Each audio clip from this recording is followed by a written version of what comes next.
श्री गणेशाय नमः, श्री सरस्वत्यै नमः, श्री गुरुभ्यो नमः, श्री मातृपितृभ्यो नमः, श्री कुलदेवताभ्यो नमः.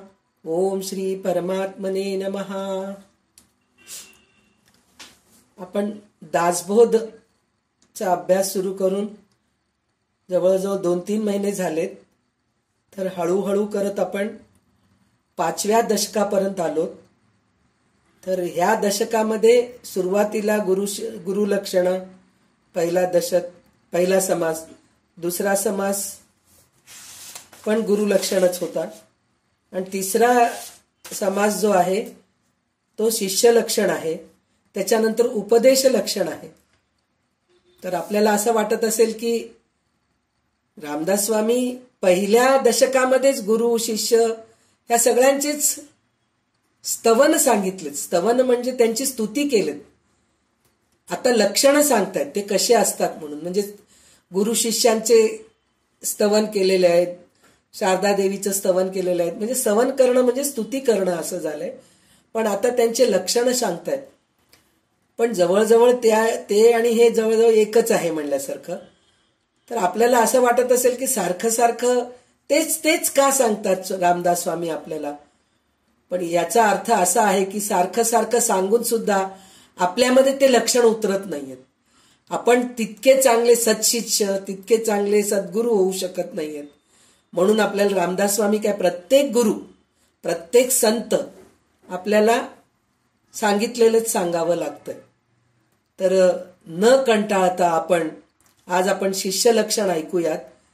तर आज आपल्याला शिष्य लक्षणचे ओवी, ह्या समासातले ओवी विमलताई देशमुख वाचून दाखवतील. पहिले नमन असेल, त्यानंतर मग आपण समास घेऊया, ओवी घेऊया. तर विमलताई सुरुवात करा. श्री गणेशाय नमः. गणेश शारदा सद्गुरु सज्जनस्तथा आराध्य दैवतं गुह्यं सर्वमे रघुनंदन. गणेश शारदा सद्गुरु संत सज्जन कुळेश्वर सर्वही माझा रघुवीर सद्गुरु कृपे श्रीराम. माझे आराध्य दैवत परम गुह्य गुह्यातीत गुह्यपणाची मात नसले जेथे श्रीराम. यो जातो मृदंश जो शिक्षितले संबोधयन संजना ग्रंथै योरते पुण्यजनकं श्रीदासबोधादिनं व्यक्तीच्या पठनेन सर्व विदुषां स्वांतापहारी सदा. मुक्तिकरक्षितो विजयते श्रीरामदासो गुरु. मला वाटते अंतरी त्वा वसावे, तुझ्या दासबोधासी त्वा बोध व्हावे. अपत्या परी पाववी प्रेम गाथा, महाराजया सद्गुरु रामदासा. ब्रह्मानंदं परमसुखदं केवलं ज्ञानमूर्तिं द्वन्द्वातीतं गगनसदृशं तत्त्वमस्यादिलक्ष्यम् एकं नित्यं विमलमचलं सर्वदि साक्षिभूतं भावातीतं त्रिगुणरहितं सद्गुरुं नमामि. गुरुर्ब्रह्मा गुरुर्विष्णु गुरुर्देवो महेश्वरा. गुरु साक्षात् परब्रह्म तस्मै श्री गुरुवे नमः. अनेन प्रियतां देवो भगवान् जानकीपतिः श्रीरामचंद्र पूर्वेशाम् अस्माकं कुलदैवतं. श्रोता वक्ता श्रीराम समर्थ. जय जय रघुवीर समर्थ. शुकाचारिके पूर्ण वैराग्य जाचे, वशिष्ठा परिज्ञान योगेश्वराचे. कवी वाल्मिकी मान्य ऐसा, नमस्कार माझा सद्गुरु रामदास. जय जय रघुवीर समर्थ. समास घेऊ का? हो घ्या. दशक 5वा समास 3रा. 15 श्लोक घ्या. श्रीराम 15. ठीक. श्रीराम मागा सद्गुरूचे लक्षण विशद केले निरूपण. आता सच्चियाची ओळखण सावधायका श्रीराम. सद्गुरुविना सच्चिच्छ जो आया जाई निशेष. का सच्चिच्चे पण विशेष सद्गुरु श्रीने श्रीराम. उत्तम भूमी शोधिली शुद्ध, तेथे बीज पेरिले तिरखाद. काते उत्तम बीज परी संबंध, परकेशी पडला श्रीराम. तैसा सच्चित ते सत्पात्र, परंतु गुरु सांगे मंत्रतंत्र, तेथे अरस्र ना परस्र, काहीच नाही श्रीराम. अवघा गुरु पूर्ण कृपा करी, हरी शिष्य अनाधिकारी, भाग्यपुरुषाचा भिकारी, पुत्र द्यायचा श्रीराम. तैसे एका वेळा एक होत असे निरार्थक, परिलोकीचे सार्थक, ते दुरावे श्रीराम. म्हणून सद्गुरू आणि सच्चित तेथे न जगती सायास्त, आता उभय त्यांचा हव्यास, पुरे एक श्रीराम. सुभूमी आणि उत्तम कर, उभवेना प्रजन्ये विना, ऐसे अध्यात्म निरूपण नसता होय श्रीराम. शेत पेरिले आणि उगविले, परंतु निगे विण केले, साधने विण तैसे झाले, साधकाशी श्रीराम. जवरी पीक आपणास भोगे, तवरी अवघेची करणे लागे, पीक आली आहे उगे, राहोची नाही श्रीराम. तैसे आत्मज्ञान साधे, पै साधन पाहिजे केले, एक वेळ उदंड जेविले, तरी सामग्री पाहिजे श्रीराम. म्हणून साधना अभ्यास आणि सद्गुरू, सच्चिच्छ आणि सच्छलास्त्र विसारू, तत्कर्म सद्वासना पाववी भवाचा श्रीराम. सदुपासना सत्कर्म, सत्क्रिया आणि स्वधर्म, सत्संग आणि नित्यनेम, निरंतर श्रीराम. ऐसे हे अवघेची मिळेल, तरीच विमल ज्ञान निवळे, नाही तरी पाषांड संसुये बळे, समुदायी श्रीराम. येथे शब्द नाही शिष्याची, हे अवघे सद्गुरू पाशी, सद्गुरू पालटी अवगुणाशी, नाना यत्ने करुणी श्रीराम. तर इथे त्यांनी खूप छान उदाहरण दिलेले, शिष्याचं लक्षण कसे असतात त्याचं उदाहरण खूप छान दिलेलं आहे रामदास स्वामींनी. पण त्याच्या आधी एक आपल्याला कळवून घ्यायचंय की मुंडकोपनिषदामध्ये एक 3 मंत्र आहेत, म्हणजे शिष्य कसं राहायला पाहिजे ह्याचं. नायामात्मा प्रवचनेन लभ्यम न मेधया न बहुना श्रुतेन, नायमात्मा बलहीनेन लभ्य. आणि 3रा श्लोक आहे सत्येन लभ्य तपसा शेष आत्मा, समज्ञानेन ज्ञानेन चरणेण नित्यम. म्हणून असं 3 श्लोक आहे. त्याचा अर्थ असा आहे की हा आत्मा केवळ निरूपणाने, कुशाग्र बुद्धीच्या मदतीने किंवा पुष्कळ श्रवणाने प्राप्त होत नाहीये. म्हणजे आपण असं म्हणतो मी पुष्कळ ऐकते हो. तुम्ही आता जितके मला युट्यूबवरती तुमच्या चॅनलवर जे दासबोधाचे निरूपण आहेत, ललिता सहस्रनामचे निरूपण आहेत, भागवत कथाचं निरूपण आहे, हे सगळं मी ऐकते, पण त्याचा अंमलच होत नाहीये. म्हणजे नुसतं ऐकून होत नाहीये, निरूपण करून होते. आता मी निरूपण करतेय, खूप निरूपण करतेय, पण बुद्धी पलटतीये का? नाही पलटत आहे. म्हणजे मी नुसतं निरूपण करतेय, नुसतं श्रवण करतेय, होत नाही. कुशाग्र बुद्धीने होतं का? नाही होत. पुष्कळ श्रवण करूनही होतं का? नाही होत आहे म्हणून म्हणले. नंतर त्याच्यानंतर काय सांगितले? आत्मज्ञानाचे साधन करण्यासाठी दृढता, चिकाटी व निश्चयाचे बळ ज्याच्यापाशी नाही, अशा माणसाला आत्मा प्राप्त होत नाही. अभ्यास योग युक्तेनं, भगवद्गीतामध्ये सुद्धा भगवंत अर्जुनाला सांगितले की अभ्यास योग युक्तेनं, नुसतं शिकलं सोडलं असं नसतं, त्याचं सतत साधना करायचं, अभ्यास करायचं, तर कुठं आपल्याला थोडं थोडं मिळतं. म्हणजे चिकाटी पाहिजे त्याच्यामध्ये, अभ्यास करण्याची चिकाटी पाहिजे, दृढबुद्धी पाहिजे, निश्चय पाहिजे. नुसतं मी घेतले, आता भगवद्गीता शिकलो, आता चातुर्मास आपण हे करतोय, दररोज एक अध्याय वाचायचं म्हणून आपण ठरवलंय. तर ह्याच्यानी काय होते? आपल्याला प्रॅक्टिस होते. पण चातुर्मास झालं की पुरे हो, आता काय काय अडलंय, आता पुन्हा संपून टाकू, आता हे ते ग्रुप बंद करून टाका, परत काय वाचायचं. म्हणून असं जर केलं, म्हणजे मी असं म्हणत नाही बरं का, ज्याचे काय प्रॉब्लेम आहेत ते त्याच्याप्रमाणे करतील, पण जर भगवद्गीता आपण शिकलो तर भगवद्गीता दररोज कमीत कमी एक अध्याय वाचायचं तरी आपल्याला सवय पाहिजे. आणि नुसतं वाचन नाही, त्याचा अर्थ कळून घेऊन तशाप्रमाणे आपण जर वागलो, गीता पढो पढाओ और जीवन में लावो असं म्हणून म्हणलेलं आहे. जीवनात आणायचं. नुसतं गीता वाचून ऐकून उपयोग नाही हो, ते आपल्या अंमलात आणायला पाहिजे. तर कुठं आपल्याला गीतेचा उपयोग आहे. पण हे करतच नाहीत आपण. शिकलोत ना, संपलं. पुस्तक बंद करा, परत त्याला एक भगव्या वस्त्राने बांधून ठेवा आणि रोज त्याच्यावर हळदी कुंकू वाहा, फुलं वाहा, नमस्कार करा, संपलं.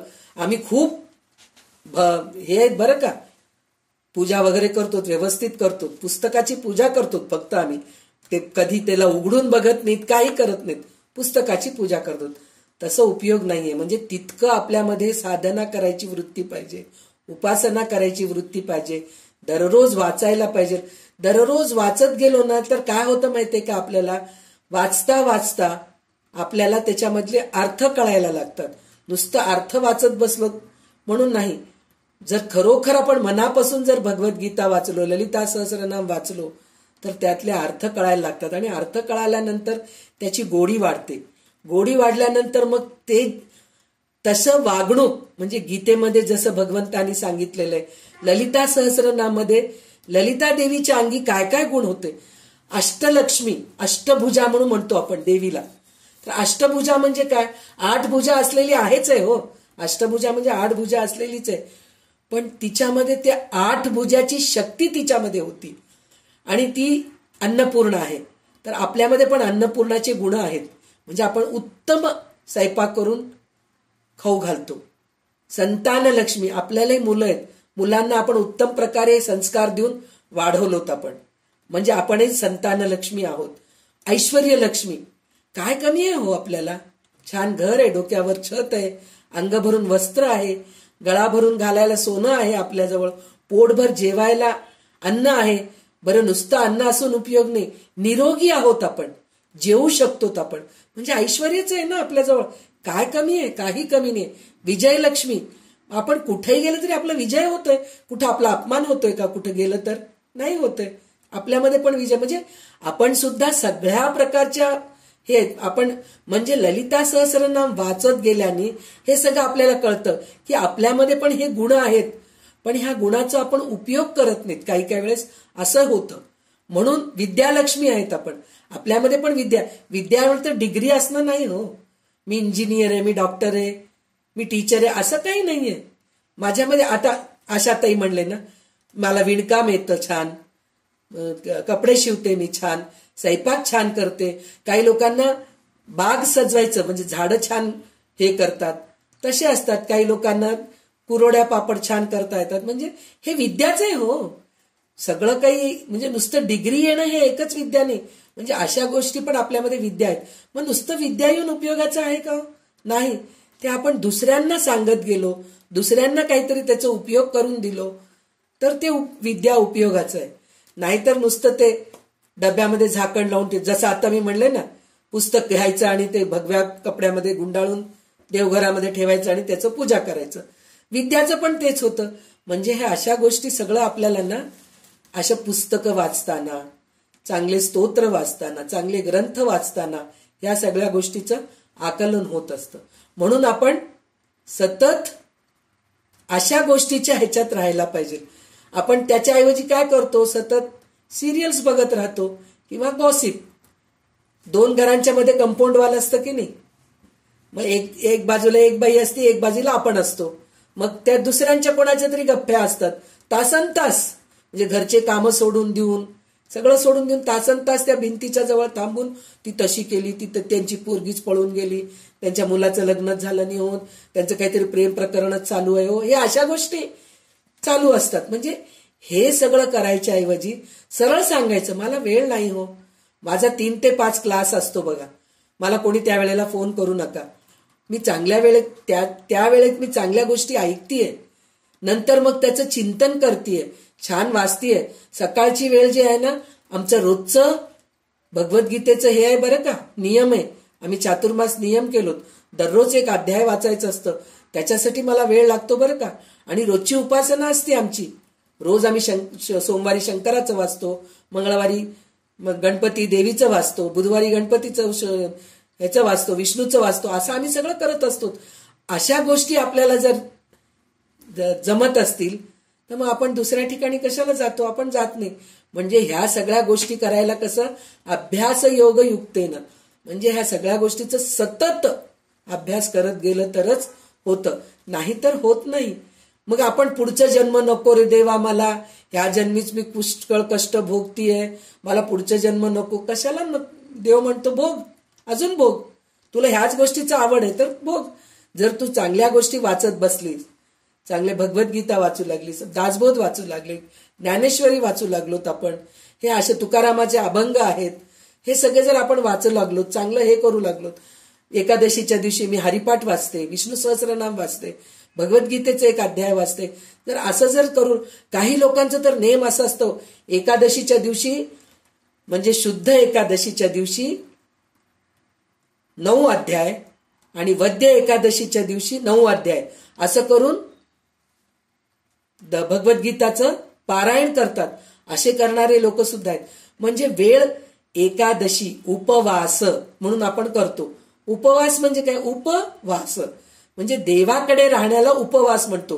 पण आपण उपवास कशाचं करतो? साबुदाण्याची खिचडी, भगर, थालपीठ, पापड्या, आलूचे चिप्स, अशा सगळ्या गोष्टी खाऊन आपण मस्त उपवास करतो. भगवंताकडे जात नाहीत, भगवंताकडे दूर राहून या सगळ्या गोष्टी आपण करत राहतो. तर ते करायच्या ऐवजी असे नियम जर केलो तर त्याचा उपयोग होतो, असं ह्या मंत्रात सांगितलेलं आहे. नंतर हा आत्मा सत्याने, तप आचरणाने, यथार्थ किंवा खऱ्या ज्ञानाने आणि निरंतर साधनेने प्राप्त होतो. म्हणजे सत्याने खरं बोलायला पाहिजे, खरं वागायला पाहिजे, किंवा तपाचरण म्हणजे तप करायला पाहिजे. तप करायला पाहिजे म्हणजे जंगलामध्ये जाऊन एका पायावर उभा राहून तपश्चर्या करणं, ह्याला तपाचरण म्हणत नाहीत. तप करणं म्हणजे काय? आपण तापून घेणं, आपल्याला आपण तापवायचं. कशा प्रकारे तापवायचं? एकदा जेवून तापवणं म्हणजे काय? आपल्या शरीराला एक प्रकारचं त्रास देणं. त्रास देणं म्हणजे चिमटी घ्या असं नाहीये. म्हणजे आपल्याला ज्या गोष्टी आवडतात ते कमी करायचं. मला खूप गोड खायला आवडतं, तर ते न खाता ते तप करणं म्हणतात त्याला. म्हणजे इंद्रिय दमन करणं, त्याला तपाचरण म्हणून म्हणतात. यथार्थ किंवा खऱ्या ज्ञानाने आणि निरंतर साधनेने प्राप्त होते.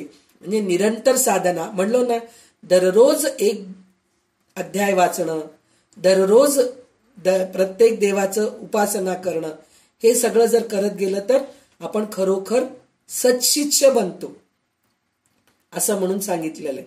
त्याच्यानंतर काय म्हणतायत ते, की सद्गुरूपाशी ती कला संपूर्णपणे वाढलेली असती. हे सगळे गुण जे असतात ना सद्गुरूंकडे असतं. म्हणून त्यांच्या मार्गदर्शनाखाली आत्मज्ञान होण्यासाठी शिष्याने अभ्यास करावा, असे संत स्वानुभव महात्मे सांगतात. म्हणजे हे सगळं कोण सांगतात? सद्गुरू सत्शिष्याला सांगतात. गुरु पण आहेत, शिष्य पण आहेत, पण सद्गुरू सत्शिष्य फार कमी असतात. त्याच्यानंतर सद्गुरूच्या मार्गदर्शनाखाली जर एखाद्याने आपल्या देहाला, इंद्रियांना, मनाला व बुद्धीला विशिष्ट प्रकारची शिस्त लावली तर त्याचा जीव अत्यंत सूक्ष्म आणि व्यापक बनतो. आत्ताच म्हणले ना मी, शिस्त लावायला पाहिजे. आपण शिस्त लावलं तरच होतं. कोणत्याही गोष्टीला शिस्त लावलो नाहीत तर उपयोग नाही. शिस्तचं एक छोटंसं उदाहरण मी सांगते. आपलं स्वयंपाकघर, आपण स्त्रिया आहोत म्हणून मी आपल्याच विभागाचे उदाहरण द्यायचं मी प्रयत्न करते. तर आपलं स्वयंपाकघर आहे हो, तर स्वयंपाकघरामध्ये दररोज ज्या जागेवर जे डब्बा असतं ते डब्बा जर राहिलं तर आपला हात तिखटचा डब्बा काढायला गेलं की पटकन त्या तिखटाचा डब्बा आपल्याला, आता डोळे झाकून सुद्धा आपल्याला ते हातात येतं. गुळाचा डब्बा कुठे आहे? पटकन आपण ते गुळाचा डब्बा काढतो. मिठाचा डब्बा कुठे आहे? हे सगळं आपल्याला माहित असतं. पण आपण एक ठिकाणून काढलो आणि दुसऱ्या ठिकाणी ठेवून दिलो तर शोधत बनल्यामध्ये वेळ जातो की नाही? हे छोटं उदाहरण आहे शिस्तीचं. कपडे आहेत, सगळे कपडे आपण व्यवस्थित घडी घालून शिस्तीत ठेवलो तर आपल्याला काय, रुमाल पाहिजे तर रुमालच्या जागी पटकन आपल्याला रुमाल मिळते, आपले पेटिकोट्स पाहिजे तर पेटिकोट मिळते. म्हणजे अशा ज्या गोष्टी आहेत ते पटकन आपल्याला मिळतात. म्हणजे शिस्त, ह्या गोष्टीला शिस्त आहे तर आपल्या जीवनामध्ये शिस्त का राहू नये? शिस्त म्हणजे काय? शिस्तीत जेवणं, व्यवस्थित आपल्या शरीराला जेवढं लागतं तेवढं जेवायचं. आवडलं म्हणून खातच राहणं उपयोगाचं नाहीये. आपल्याला जेवढं पाहिजे चहा तेवढंच प्यायचं, पण नाही कोण आलं त्यांच्याबरोबर उरलंय म्हणून प्यायचं. हे बायकांचं फार असतं प्रॉब्लेम. कोणी पाहुणे आले घरामध्ये की चहा ठेवतात, अर्धा कप म्हणतात, त्यांना अर्धा कप देतात, स्वतः अर्धा कप पितात. असं पिऊन पिऊन पित्त होतं, ऍसिडिटी होती. मग ते काय शिस्त नाहीये. नाही, मी दिवसातून एकदा दोनदा चहा पिऊ नको असं कोणीच सांगत नाही. चहा प्या, पण दिवसातून एकदा किंवा दोनदा, बस ती पण वेळ ठरवा तुम्ही. असं जर शिस्त लावलं तर ह्या सगळ्या गोष्टी शिस्तीत पाहिजे आपल्याला. त्याचप्रमाणे अभ्यासाचं पण शिस्त पाहिजे. देवाची पूजा, मी रोज देवाची पूजा करणार म्हणजे करणार. दररोज मी भगवद्गीताचे एक अध्याय वाचणार म्हणजे वाचणार. दररोज मी देवाची उपासना करणार म्हणजे करणार. दररोज एक माळ मी जप करते म्हणजे करायलाच पाहिजे. असं हे आपलं शिस्त आपल्या शरीराला हे लावून घ्यायचं. हे कोण सांगतात आपल्याला? सद्गुरू सांगतात. पण कोणाला सांगतात? सत्शिष्याला सांगतात. सगळ्यांना जर सांगत सुटलं, हे काय उगीच हे डोकं खराब आहे, काहीतरी सांगत राहते, स्वतः एक करत राहते, त्यांना एक कामधंदे नाहीये, आम्हाला पण करायला सांगतात, असं होऊन जातं. म्हणून सद्गुरू सत्शिष्याला सांगत असतात तर तो सूक्ष्म आणि व्यापक होतो. तर त्याच्यानंतर त्यांनी काय सांगितलंय, शिष्य लक्षण कसे असतात? तर ते कसं असतं, सर्व लक्षणापैकी एक लक्षण काय म्हणजे दृश्याची संपूर्ण आसक्ती. म्हणजे शिष्याला कसं, काही पाहिलं की मला पाहिजे हे शिष्याच्या मनामध्ये राहू नये. म्हणजे दृश्याची संपूर्ण अनासक्ती, म्हणजे जे पाहिलं मला पाहिजे. कार पाहिलं की माझ्याकडे पण कार पाहिजे बरं का, छान असं वाटणं. किंवा घर, एक सुंदर घर बघितलं, अरे आपली ऐपत काय आहे, आपण कुठपर्यंत आहोत हे विचार करून मग आपण हे विचार करा. तसं नसतं, होय खूप मस्त मोठं मोठं EMI काढायचं, लोन काढायचं, घ्यायचं, मग त्याचा उपयोग काय? हे सच्चिच्यामध्ये हे गुण नसतं. मनाचा खरा मोठेपणा किंवा उदारपणा, आणि तो खूप मोठ्या मनाचा असतो. सच्शिष्य जो असतो ना, खूप मोठ्या मनाचा असतो. कसा असतो? पटकन कोणी त्रासात आहे त्याला मदत करायला जा, कोणाला काही कमी पडलं तर आपल्याकडचं काढून द्या, अशा वृत्तीचा असतो तो. तो उदार मनाचा असतो, मोठेपणाचा असतो. नंतर सर्व भावे स्वभावे अत्यंत लीनता असते. म्हणजे एकदम शांत लीनता असते. म्हणून म्हणलं तर काय, काही झालं नाही चालेल हरकत नाही. त्यांच्याकडून, समोरच्या माणसाकडून काहीतरी चूक झाली, चालेल, होतं एखाद्या वेळेस, काही हरकत नाही असं म्हणून त्याला माफ करणं. नाहीतर भांडत बसा, तुम्हाला काही कळतच नाही, सतत तुम्ही चुक्याच करत राहतात, हे असं जे वृत्ती असती ते लीनता नाहीये. माफ करणं ते त्याच्यामध्ये गुण असतं, सत्शिष्यामध्ये ते गुण असतो. आणि मनाचा खरा मोठेपणा असतो. नंतर सद्गुरूवर निर्वाज्य व निश्चल निष्ठ असतं. म्हणजे एकदम निशंक, म्हणजे गुरु जे सांगितले ते बरोबर आहे असं त्यांच्यावर ते श्रद्धा असते.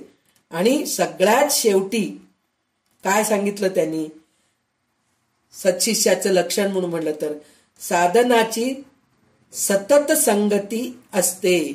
म्हणजे काय, साधना सतत करत असतो. सकाळी मी हे देवाची, सकाळी उठल्या उठल्या मी कराग्रे वसते लक्ष्मी करमध्ये म्हणतो, नंतर मग सूर्य नमस्कार घालतो, व्यायाम करतो, नंतर वॉकिंग करतो, नंतर मग छान आंघोळ करतो, देवाची पूजा करते, नंतर देवाची पूजा करताना माझ्या कुलदेवतेला पण प्रार्थना करते, नंतर छान स्वयंपाक करते, मग नंतर जेवताना स्वयंपाक करताना अन्नपूर्णेची स्तुती करते. आणि माझं पाठांतर इतकं चांगलं आहे, मी काम करत करत मी देवाची स्तुती करते. त्याच्याने काय होतं, घर शुद्ध होतं. आणि जे काही आपण जे स्वयंपाक करत राहतो, काम करत राहतो, त्याच्यामध्ये पवित्रता येते. म्हणजे हे साधनाची संगती आहे. म्हणजे हे आपल्याला आई वडील लहानपणी कशाला मनाचे श्लोक तोंडपाठ करा म्हणून सांगितलेत, विष्णू सहस्रनाम तोंडपाठ करा म्हणून सांगितलेत, त्याचं कारण असंच आहे, एकतर आता आपल्या ह्या वयामध्ये आपण काम करत करत म्हणू शकतो, आणि शेवटच्या काळी जर आपण अंथरुणावर खिळलो, आपल्या हातात नाही हो आपण अंथरुणावर खिळून जाणार आहेत का, पटकन जाणार आहेत का, आपल्याला काहीच माहित नाही. पण जर आपल्याला हे तोंडपाठ राहिलं, पाठांतर राहिलं, तर सतत आपण म्हणत राहिलो, तर कोणत्याही क्षणी आपल्याला मृत्यू आलं तर आपल्या मुखामध्ये देवाचं नाम आहे. हेची दान देगा देवा, तुझा विसर न व्हावा, न लगे मुक्ती आणि संपदा, संत संग देई सदा. असं आपण जे श्लोक म्हणतो काही वेळेस, म्हणजे मला हेची दान देगा देवा, तुझा विसर न व्हावा, तुझा विसर न व्हावा जे आहे ना, हे सतत राहायला पाहिजे. म्हणजे हे कशासाठी होतं, तर आपण सतत साधना करत गेलो, सतत चांगलं बोलत गेलो. आणि असं म्हणत नाहीये की सतत तुम्ही देवाचंच नामस्मरण करत राहा, हे तर केलं तर उत्तमच आहे, पण त्याच्यापेक्षा समोरच्या माणसावर दया करणं, क्षमा करणं, सगळ्यांमध्ये समभाव राहणं, हे जर केलो तर खरोखरच पंचप्राण एकत्र होऊन आपण भगवंताकडे चांगल्या प्रमाणे जाऊ शकतो. हे सगळे सत्शिष्याचे लक्षण आपल्याला थोडक्यामध्ये आपण बघितलेले आहेत. तर आता हे ओवीबद्ध जे आहे त्याच्यामध्ये त्यांनी एक छान उदाहरण काय दिले, शेताचं उदाहरण दिलेलं. सत्शिष्य जर सद्गुरूला सत्शिष्य भेटला नाही आणि सत्शिष्याला सद्गुरू भेटला नाही तर त्याचं जीवन वाया गेल्यासारखं आहे असं म्हणून सांगितले. त्याचं कसं काय म्हणलं तर सद्गुरूपाशी खूप विद्या आहे, खूप ज्ञान आहे, कोणाला वाटणार ते स्वतःजवळच ठेवून घेतलेत तर उपयोगाचं नाही ना. पण ते कोणालाही सांगितलं तर तेही उपयोगाचं नाही. तर ते आकलन करणारा, शिकणारा सत्शिष्य पाहिजे असतो, तरच त्या गुरुचं विद्या उपयोगाचं आहे, त्या गुरूंचं ज्ञान उपयोगाचं आहे. आणि सत्शिष्य त्याला खूप शिकावं वाटतं, खूप हे करावं वाटतं, पण सद्गुरूच भेटले नाहीत तर उपयोग काय, काहीच उपयोग नाही. कोणाकडे जाऊन शिकणार तो, मग शेवटी त्याला चांगले पुस्तकं बघावं लागतं, अशा सगळ्या गोष्टी होत असतात. तर त्याच्यासाठी म्हणून त्यांनी एक शेताचं उदाहरण दिलेलं आहे.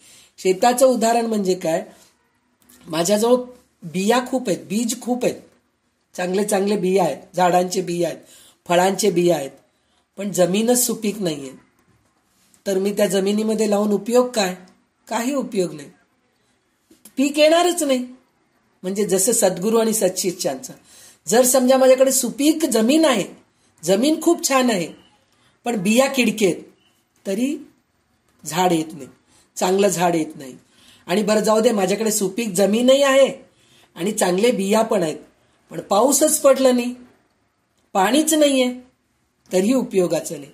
त्याचप्रमाणे सद्गुरूकडे विद्या असून उपयोग नाही, सत्शिष्याची इच्छा असून उपयोग नाही, तळमळ पाहिजे त्या गोष्टीची. म्हणतात ना, शिष्याला म्हणे सद्गुरूला ओळखायची गरजच नाही म्हणे, हुडकायची गरजच नाहीये म्हणे, सद्गुरूच सत्शिष्याला हुडकत येतात म्हणे, आणि आपणहून त्यांना ज्ञान देतात म्हणे. असं घडतं, असं भगवद्गीतेमध्ये पण सांगितलेलं आहे, आपल्याला दासबोधामध्ये पण तेच सांगतायत. तर त्याच्यासाठी म्हणून सत्शिष्य आणि सद्गुरू या दोघांचं मेळ होणं म्हणजे जमीन सुपीक आहे, बिया चांगले आहेत आणि पाऊसही छान पडतोय, तर कुठं आपल्याला पीक चांगलं येते. बरं, पीक चांगलं आल्यानंतर ते सांभाळून ठेवणं सुद्धा एक प्रकारचं हेच आहे, त्याला कीड लागू नये म्हणून आहे. त्याचा अर्थ काय, म्हणजे कीड लागू नये ह्याचा अर्थ असा आहे की आपण शिकलेली विद्या जी आहे, एकदा शिकून जर सोडून दिलो तर त्याला कीडच लागतं, विसरून जातो आपण, परत आपल्याला आठवणी येत नाही. ते डब्यामध्ये भरून ठेवलो, त्याला सारखं औषधं लावणं, चांगलं त्याचं जोपासना करणं, म्हणजे ते पीक चांगलं राहतं. त्याचा अर्थ असा आहे, आपण सतत त्याचं चिंतन करू लागलो, सतत त्याचा अभ्यास करू लागलो, तर ते विद्या उपयोगाचं आहे. जसं पीक उपयोगाचं आहे, धान्य उपयोगाचं आहे आपल्याला नीट सांभाळून ठेवणं, त्याचप्रमाणे आपल्याला आपल्या विद्याचं पण उपयोग आहे, असं रामदास स्वामी हे 15 ओवींमध्ये सांगितलेले आहेत. पुढचे 15 ओवी विमलताई वाचा. सद्गुरूच्यांनी असच्चिच्छ पालटे परंतु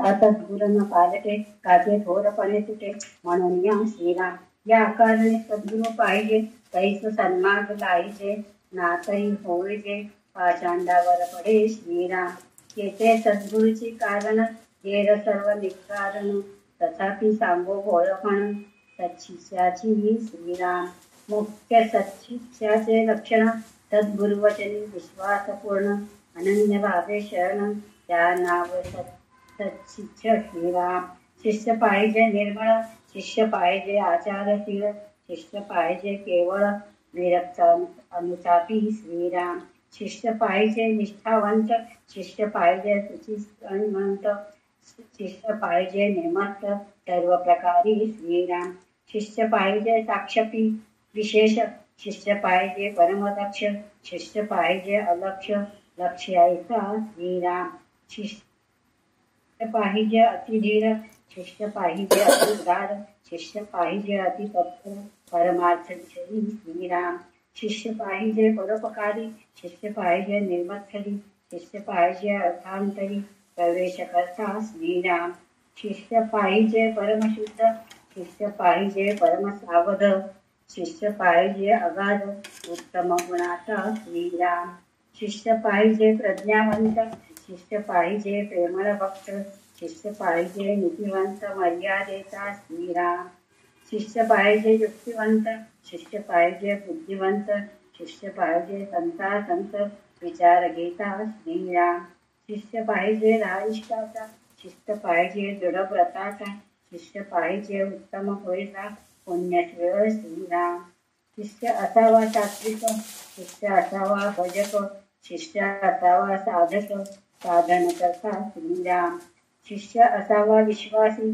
शिष्य असावा कायाक्लेशी शिष्य असावा परमार्थाची वाढवून जाणे श्रीराम 33 पर्यंत वाचा. सगळे शिष्य असावा असंच आहे तिथं पण.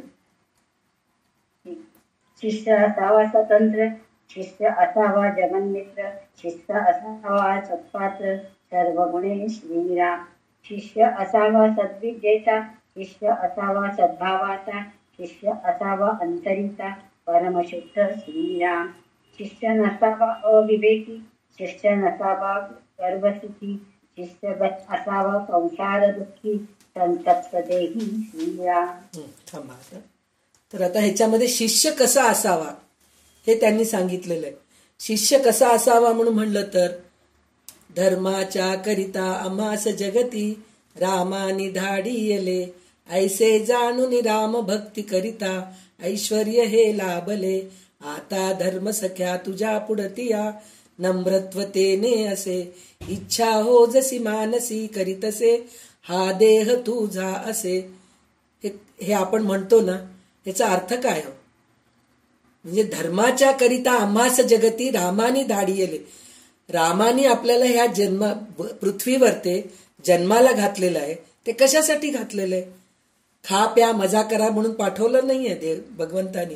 आपल्याला धर्माच्या करिता आम्हास जगती रामानी धाडियले म्हणजे धर्माने वागायला, लोकांचं मदत करण्यासाठी म्हणून आपल्याला पाठवलेलं आहे. अशा प्रकारे शिष्य राहायला पाहिजे. त्याच्याऐवजी कसं खाणं पिणं, खाओ पिओ मजा करो, रात को काय दिन में खाओ पिओ रात में मजा करो, काहीतरी गाणं होतं ना, तसं आपल्याला जगायचं नाहीये. आपल्याला जगायचं कसं आहे तर धर्माच्या करिता आम्हास जगती म्हणजे धर्मासाठीच मी जगतो. आणि भगवंत अर्जुनाला सुद्धा भगवद्गीतेमध्ये काय सांगितलेत की युद्ध कर, तू फक्त धर्माकरता कर. तू राज्य लोभासाठी, राज्य पाहिजे म्हणून त्याच्यासाठी युद्ध करायचं नाहीये. तर तुझं कर्तव्य आहे, तू क्षत्रिय आहेस, तू युद्ध करायला पाहिजे हे त्यांनी सांगितलेलं आहे. म्हणजे भगवंत गुरु आहेत आणि अर्जुन शिष्य आहेत.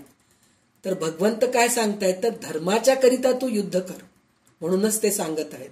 आणि त्याच्यामध्ये त्यांनी सगळ्या प्रत्येक वेळेस काय सांगितलेलं आहे त्यांनी की द्वंद्व भावामध्ये राहू नकोस, निष्काम प्रवृत्ती राहू दे तुझ्यामध्ये, हे सगळं त्यांनी सांगितलेलं आहे. म्हणजे शिष्य त्या प्रकारे राहिला तरच तो भगवंताच्या चरणी जाऊ शकतो, नाहीतर तो जाऊ शकत नाही. तर ह्याच्यामध्ये त्यांनी कितीतरी वर्णन केलेलं आहे. शिष्य कसं राहायला पाहिजे हे त्यांनी सांगितलेलं आहे. कसं राहायला पाहिजे, सद्गुरूच्या वचनावर ते पूर्ण विश्वास असायला पाहिजे आणि अनन्य भावे शरण जायला पाहिजे. शिष्य निर्मळ पाहिजे, आचारशील पाहिजे. आचारशील पाहिजे म्हणजे सदाचार पाहिजे, त्याच्यामध्ये चांगल्या प्रवृत्तीचा पाहिजे तो, आणि निष्ठावंत पाहिजे, सुचिस्मंत पाहिजे म्हणजे चांगल्या बुद्धीचा पाहिजे, सुचिस्मंत, नेमस्त असं पाहिजे तो, आणि परमदक्ष म्हणजे पटकन त्याला सांगितलेलं कळतं तसा तो राहायला पाहिजे. अलक्ष राहायला पाहिजे. म्हणजे अलक्ष म्हणजे काय, एकदा सांगितलं की त्याच्या डोक्यामध्ये बसून जातं असं पाहिजे तो. आणि शिष्य अति धीर पाहिजे म्हणजे धैर्यवान पाहिजे, भित्रा नको. मला हे जमतं की नाही, की मी करू शकतो की नाही, की मला हे नाही जमत बाबा असं म्हणून जो भित्रा असतो तो उपयोगाचा नाहीये. मला येतं, मी करू शकतो, माझ्यामध्ये ती शक्ती आहे, मला येतं म्हणून जो असतो तो धीरवान असतो. शेवटी तो उदार पाहिजे, मोठ्या मनाचा पाहिजे. तत्पर म्हणजे कोणतंही काम सांगितलं की पटकन करायची तयारी पाहिजे, कोणताही अभ्यास सांगितलं पटकन करायची तयारी पाहिजे, असा तो तत्पर पाहिजे. आणि परमार्थविषयी तो आवड पाहिजे त्याला. परोपकारी पाहिजे, निर्मत्सरी म्हणजे लोकांवर ते मत्सर नकोय, द्वेष क्रोध हे त्याच्या अंगी नकोय असा तो शिष्य पाहिजे. नंतर काय, शुद्ध पाहिजे, सावध पाहिजे म्हणजे आळशी नाही. काय झालं तर झालं, नाही झालं तर झालं, बसून राहिलं आपलं मोबाईल घेऊन सारखं ते रील्स बघत, हातात मोबाईल घ्यायचा आणि स्क्रोलिंग करत जायचं, असा शिष्य नकोय आपल्याला. सावध पाहिजे तो शिष्य म्हणजे.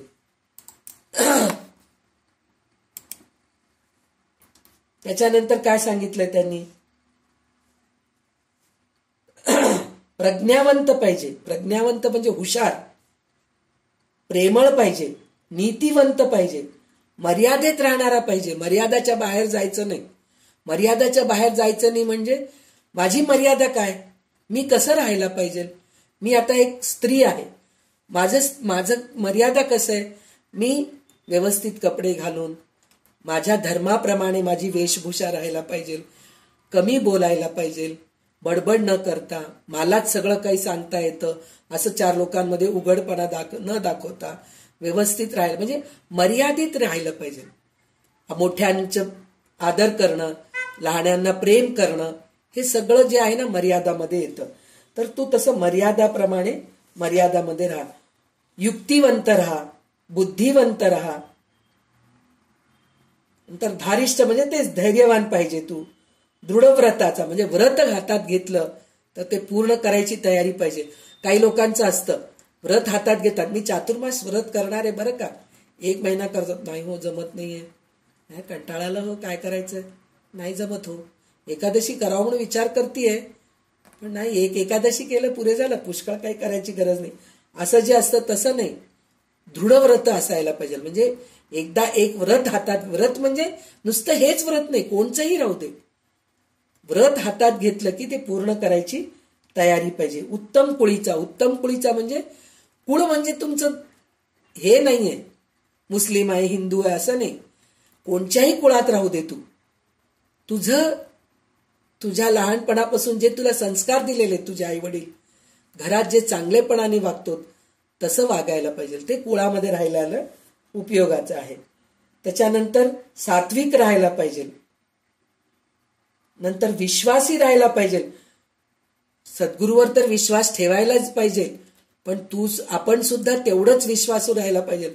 म्हणजे आपल्याला कोणी काही काम सांगितलं, संध्याला मी हे काम सांगितलं तर संध्या हे काम करणार आहे, मी निश्चिंत राहणार, असं समोरचा माणूस आपल्यावर विश्वास ठेवायला पाहिजे, तर उपयोगाचं आहे.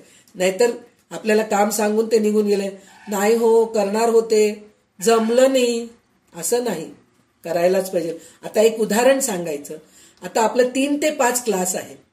3 ते 5 क्लास असताना जर मला जमलं नाही, मी संध्याताई आहेत, अजून कोणीतरी आहेत, तर मला जमलं नाही, तर मी दुसऱ्यांच्यावर ते टाकायचं. तुम्ही इतके आतुरतेने 3 ते 5 तुम्ही लॉग इन व्हायसाठी म्हणून तयार असतात सगळेजणी.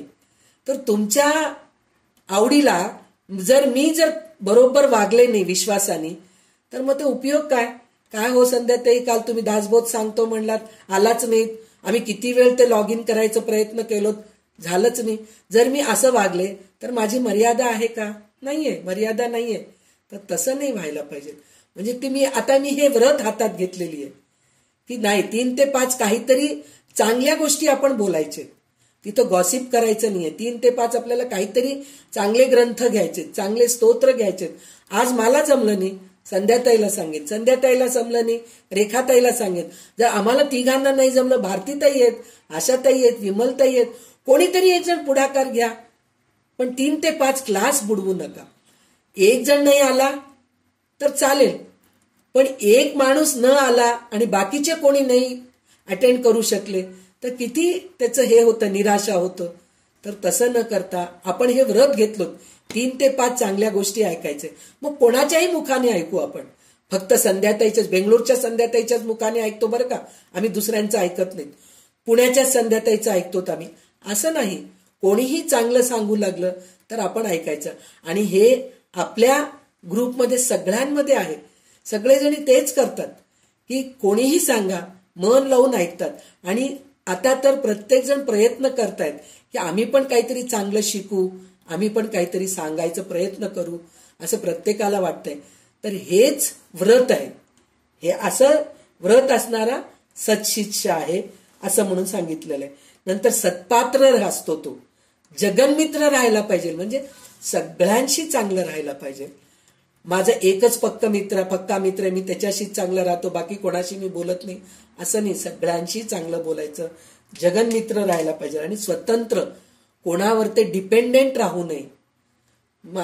त्यांनी आले नाही तर माझं कामच होत नाही, असं नाही.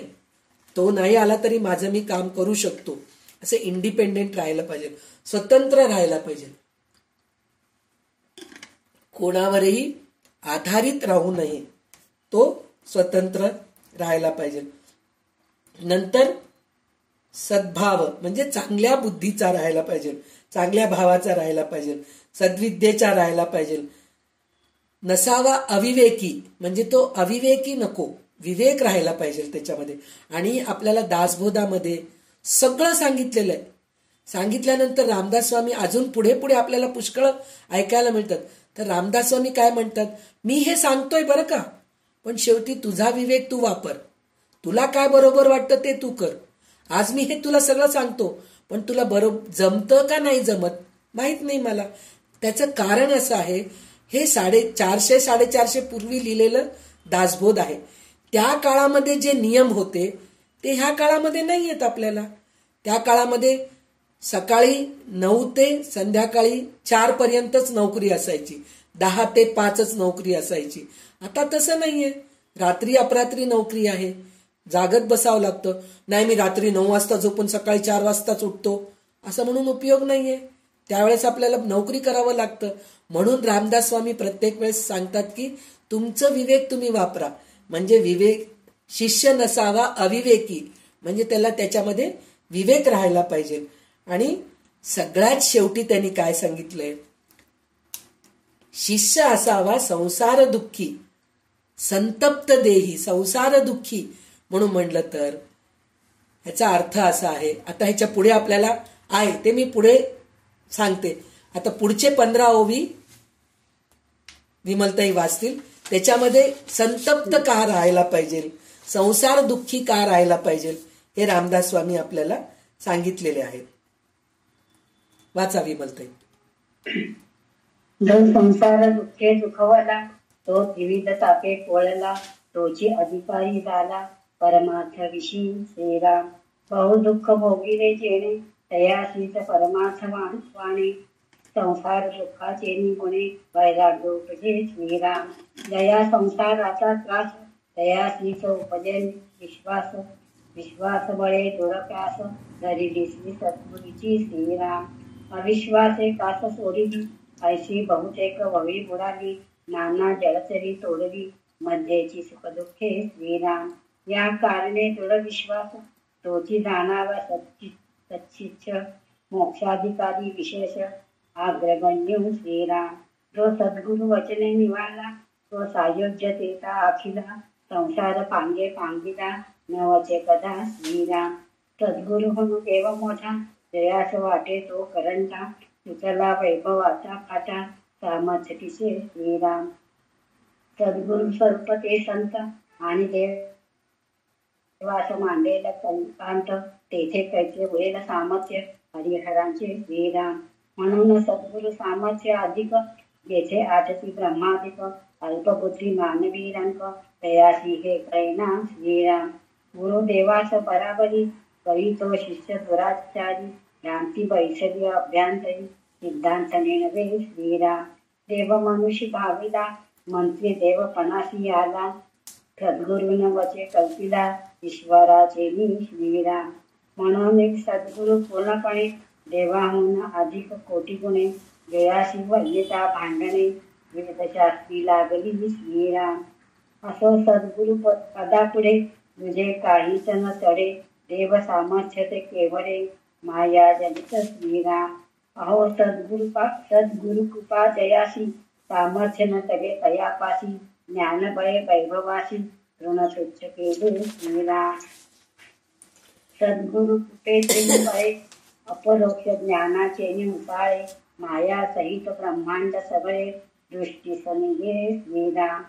ऐसे सच्चिच्छाचे वैभव सद्गुरु वचनी दृढ भाव तेणे गुणे देवराव वयेची होती श्रीराम. अंतरी अनुतापे तापले तेणे अंतर शुद्ध झाले सद्गुरु वचने निवाले सच्चिच्छसे ऐसे श्रीराम. थांबा विमलते. आता इथे संसार शिष्य असावा संसार दुःखी म्हणून सांगितलेलं. संसार दुःखी म्हणून का सांगितलेलं आहे? जर शिष्य पैसेवाला आहे, खूप पैसा आहे त्याच्याजवळ, काही कमी नाहीये त्याच्याजवळ, खायला प्यायला कमी नाही, कपड्या लत्त्याला कमी नाहीये, तर मग तो शिष्य जर गुरुपाशी गेले आणि गुरु त्याला साधना करायला सांगितलं तर तो सत्शिष्य तो शिष्य काय म्हणेल? माझ्या घरी पंखा आहे हो, मी कुठं जमिनीवर झोपू, आणि माझ्याजवळ गरम पाण्याचं मस्त गिझर आहे, मी गिझर ऑन केलं की गरम पाणी येतं, इथं कुठं काट्या कोट्या जबाकळून मी चूल पेटवून पाणी गरम करत बसू, मला काही गरज नाहीये त्या गोष्टीची. ह्या गोष्टी अशा होतात. म्हणजे त्याला गर्व असतो, पैशाचा गर्व असतो, वडिलांजवळ असलेल्या संपत्तीचा गर्व असतो. तर मग तसला शिष्य उपयोगाचाच नाही ना. शिष्य कसा पाहिजे? संसार दुःखी पाहिजे. संसार दुःखी म्हणजे काय? त्याच्याजवळ काही नाहीये समजा, तर तो शिष्य म्हणजे असूनही नसल्यासारखा पाहिजे. याचा अर्थ असा आहे की माझ्याजवळ सगळं काही आहे, पण मी ते सगळं काही मला भोगायची इच्छा नाहीये. मला गुरुकडे जाऊन सगळं काही शिकायची इच्छा आहे, गुरुकडे जाऊन तपश्चर्या करायची इच्छा आहे, म्हणजे माझ्या शरीराला तप करवतो, इंद्रिय दमन करवायची माझी इच्छा आहे. असा सत्शिष्य पाहिजे. संसार दुःखे म्हणजे हे सगळं दुःख देणारच आहे. कसं काय? गिझरचं पाणी आहे, गरम पाणी आहे, गिझरचंच म्हणून म्हणत नाहीये मी, गरम पाणी आहे. जर उन्हाळ्यामध्ये नळ सोडलं की गरम पाणी आलं, शावर सोडलं आणि गरम पाणी आपल्या डोक्यावर पडलं तर आपण किती चिडतो. संसार दुःखच आहे ना एक प्रकारचं. तेच आपण जर गुरुकडे राहिलो तर व्यवस्थित आपल्याला तिथं कसं पाहिजे तसं आपल्याला मिळतं. म्हणजे काय? गरम पाणी म्हणजे उन्हाळ्यामध्ये कसं राहावं आपण, कशा परिस्थितीमध्ये आपण राहू हे आपल्याला गुरु शिकवतात. पण आपल्या घरामध्ये आपल्याला सगळ्या गोष्टीच्या सुखीच असतात. एसी आहे, उन्हाळ्यामध्ये आपल्याला छान थंड देतं, पण तेच एसी आपण जर थंडीच्या दिवसात लावलो तर त्याचा उपयोग काय? थंडी वाजून आपण आजारी पडतो. तर अशा प्रकारे असूनही मी त्या गोष्टीचं गुरुकडे गेल्यानंतर ह्या सगळ्या गोष्टीचं मी दुःख करून घेत नाही. माझ्याजवळ आता गिझर घरी होतं, इथं नाहीये, एसी घरी होतं, इथं नाहीये. त्याचप्रमाणे आपण यात्रेला जातो. यात्रा म्हणजे आजकालची यात्रा आहे हे नाहीच होतंय. पहिल्या काळची यात्रा म्हणजे कशी होती? माणूस एकदा गेला तर तो परत येतो की नाही असं वाटत होतं. म्हणजे तो चालत जायचा काशी यात्रेला, जे रस्त्यात मिळेल ते खायचा, मग कधी जनावर खाऊन टाकायचे त्यांना, किंवा तिकडल्या थंडी ह्याच्याने त्याचा मृत्यू व्हायचं. अशा प्रकारे आता आपण घरी बसल्या ऑनलाईन ट्रान्सपोर्टचे जे असतात, ट्रॅव्हल्स अँड टूर्स अँड ट्रॅव्हल्सचे जे कंपनी आहेत ते ऑनलाईनवर ते चेक करतो, त्यांचे रिव्ह्यूज बघतो. अरे वा, मस्त रिव्ह्यूज आहेत, 5 स्टार आहे ह्यांचं. मग त्या ह्याच्यामध्ये आपण बुक करतो, किती की हजारो रुपये घालतो. मग आपल्याला घरापासून कॅब घेऊन जाते, आपल्याला एअरपोर्टपर्यंत घेऊन जाते. एअरपोर्टहून मग फ्लाईटमध्ये जातो. फ्लाईट उतरलं की नाही की आपल्याला समोर गाडी असती, त्या गाडीत बसतो. गाडीतून गेलं की आपल्याला हॉटेलमध्ये पोचवतात. हॉटेलमध्ये पोचवलं की गेल्या तिथं आपल्याला वेलकम ड्रिंक्स छान खायला प्यायला. मग छान मस्त मऊ गादी, एसी बीसी असते. मग बस येते, आपल्याला एसीची बस येते. मग आपल्याला पूर्ण फिरवते, सगळं फिरवून आणते, सगळं जागा दाखवते. सगळं दाखवल्यानंतर परत आणून रूम मध्ये सोडतं. मग आपण सगळं एसीचं, म्हणजे हे काय आपलं हे यात्रा नाहीये, हे पिकनिक झालं आपलं. यात्रा म्हणजे काय, त्रास भोगणं, त्याला यात्रा म्हणतो आपण. काशी यात्रा करून आम्ही 4 धाम यात्रा करून आलो बरं का. पण 4 धाम यात्रा करून आल्यानंतर काय केलो, हेलिकॉप्टरमध्ये बसलो, केदारच्या तिथं उतरलो, देवाचं दर्शन घेतलो, पुन्हा हेलिकॉप्टरमध्ये बसलो, पुन्हा रूम मध्ये येऊन बसलो. ही यात्रा नाहीये. चढून जावं, आता कमीत कमी चढून नाही जाऊ शकलो तर घोड्यावर बसलेला काय त्रास आहे ते बघा ना. डोलीमध्ये बसलं तर काय त्रास आहे ते सुद्धा आपल्याला कळायला पाहिजे. हेलिकॉप्टरमध्ये जाऊन येऊन की आम्ही 4 धाम यात्रा केलो, मानस सरोवर यात्रा केलो, काही म्हणजे माझ्या मते बरं का, मी असं म्हणत नाही की तुम्ही केलेलं चूक आहे असं म्हणत नाही. म्हणजे हे असं जे संसार दुःख म्हणतो ना, हे आपल्याला थोडं पाहिजे, म्हणजेच आपल्याला देवाची आठवण येते, सद्गुरूची आठवण येते. नाही हो, सगळं काही बसल्या ठिकाणी मिळालं तर आपल्याला देवाचं दर्शन काय आवड असते, काही आवड नसते आणि त्याचं मजाही मिळत नाही आपल्याला. खरोखर चालून, आता माझं उदाहरण मी सांगितलेलं आहे. कर्दळी वनाला गेलो होतो आम्ही, तर 8 पहाड चढून आम्ही वर गेल्यानंतर अक्षरशः थकलेलो होतो आम्ही, पूर्ण इतकं थकलेले होतो.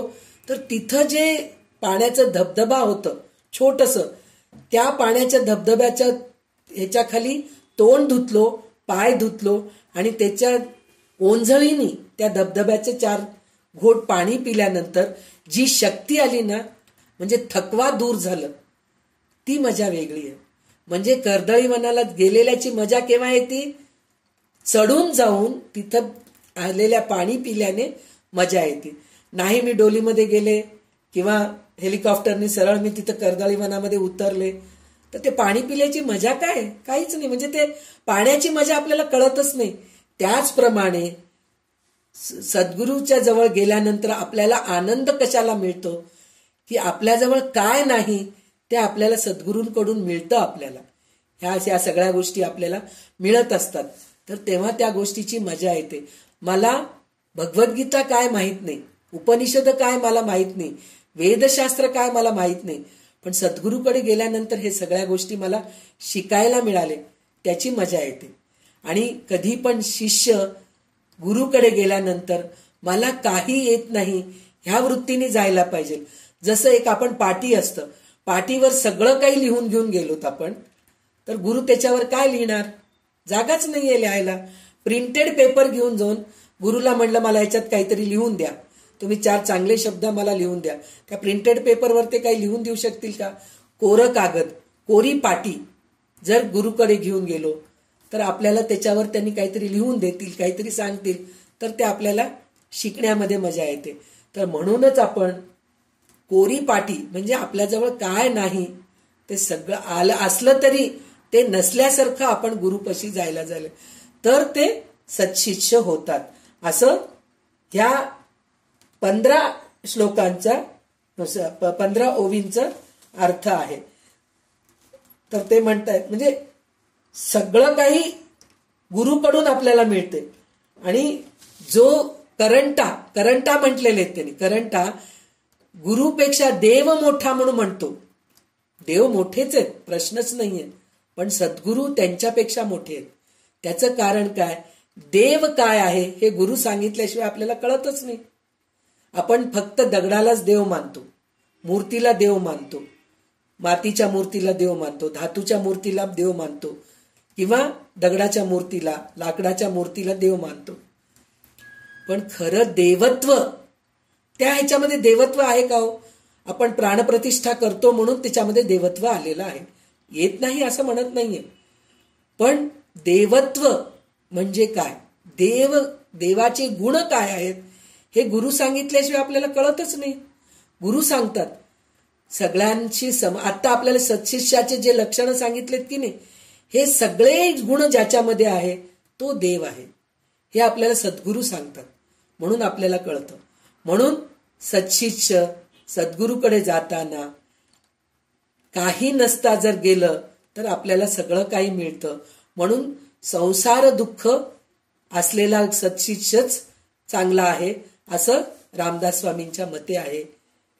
ह्या ओवीमध्ये त्यांनी सांगितलेले आहेत. आता 51व्या श्लोकापासून वाचावी 75 श्लोकापर्यंत. 75 लागता वचन पंथे झाले ब्रह्मांड पालथे, तरी जयाच्या शुद्ध भावाचे पालटन धरिजे श्रीराम. शरण सदृत गेले तत्चित्त ऐकले नर गै, या पालथे झाले पावनेश्वरी श्रीराम.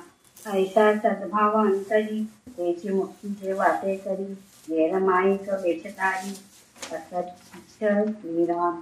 वाटे विषयांचे सुख परमार्थ संपादने लौकिक, देखो बेटी परतमुख शरण गेले श्रीराम. झाली विषयी वृत्ती अनावर, गुण धरिला संस्कार, परमार्थ चर्चेचा विचार मलिन झाला श्रीराम.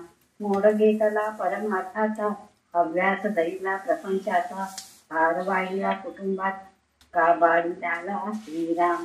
मानिला प्रपंची आनंद, केला परमार्थी विनोद, भ्रांत मूढ मतिमंद दोधला कामी श्रीराम. सुकर पूजिले विलेपणे, महिषा मर्दिला चंदने, तैसा विषयी ब्रह्मज्ञाने विवेचे बोधिला श्रीराम. रासभ उकळला लोळे, तयासी परिमळ सोहळे, उलुक अंधारी पळे, तया केली हंस पंगती श्रीराम. तैसा विषय दाजीचा बराडी, घाली अधपतनी मुली, तयास भगवंत आवडी, सत्संगे तैसा श्रीराम. वरती करून दाताळी, स्वानपुत्र हाडे सगळी, तैसा विषय तळमळी, विषय सुखा कारणे श्रीराम. तया स्वानमुखी परमान्न, ही मर्कटास सिंहासन, तैसे विषय सत्ता ज्ञान, जिरेल तैसे श्रीराम. रासबे राखता जन्म गेला, तो पंडितांमध्ये प्रतिष्ठेला, नवचे तैसा आसक्ताला, परमार्थ नाही श्रीराम. मिळाला राजहंसाचा मेळा, तेथे आला डोंबकावळा, लक्षीण विच्छेता गोळा, हंस म्हणवी श्रीराम. तैसे सज्जनाचे संगती, विषयी सज्जन म्हणविती, विषय आंबेडकर गोळा लक्षिला श्रीराम. पाखे घेऊन या दारा, म्हणे मज संन्यासी करा, तैसा विषयी सैरा वैरा, ज्ञान बडवरी श्रीराम. असो ऐसे परत मूर्ख, ते काय जाणती अद्वैत सुख, नारकी प्राणी नरक, भोगीती स्वइच्छा श्रीराम.